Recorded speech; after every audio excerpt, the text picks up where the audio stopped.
presented by DNS Entertainment।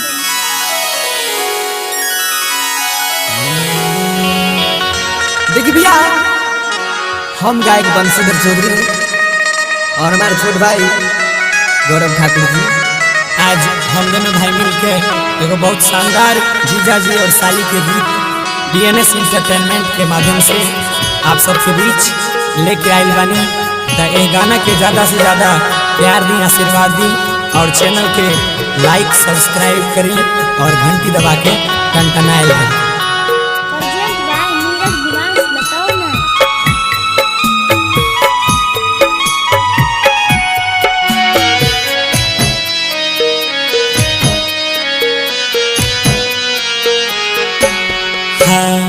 बड़ा रे जतन से साली के पटली आई रे, साली के पटली आई रे, से हो साली के सारू लेने जाए। हाँ हाँ से हो साली के सारू लेने जाए।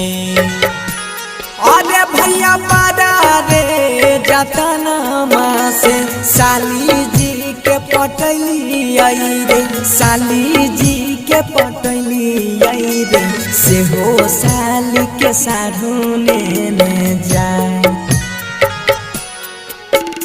से हो साली के सारू लेने जाए।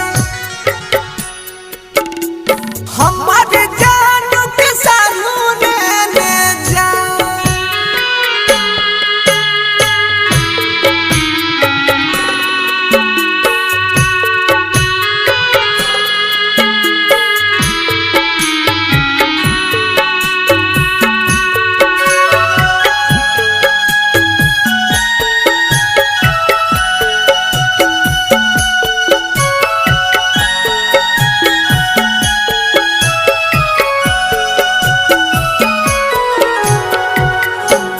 आहो भैया दामी दामी लहंगा चोली किनी किनी दिली आई हो, लानी लानी दिली आई हो, सारू सारी पिन्हाई लेने जाए।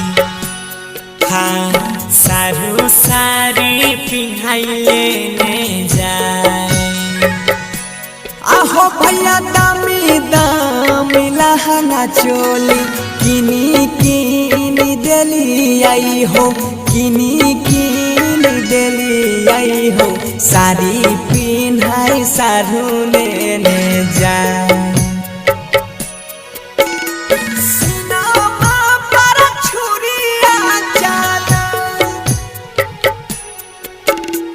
हमारे जानू के सारू लेने जाए।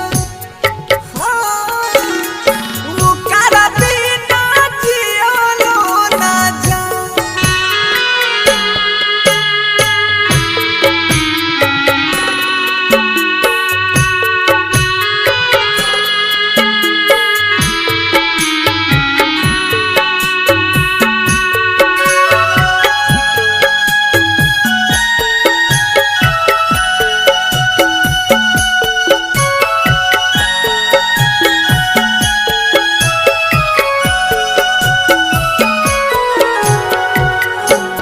आहो रामा बेकार भेल करल धारल, छुटा लै संगतिया हो, छुटा लै संगतिया हो, ससुरा जाय के जैतै सब भुलाए। हाँ ससुरा जाय के जैतै सब भुलाए।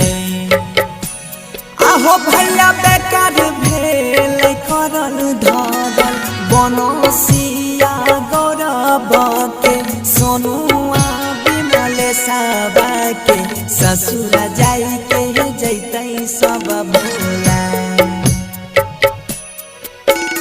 ससुर जाई के जैतै सब भुलाए। से हो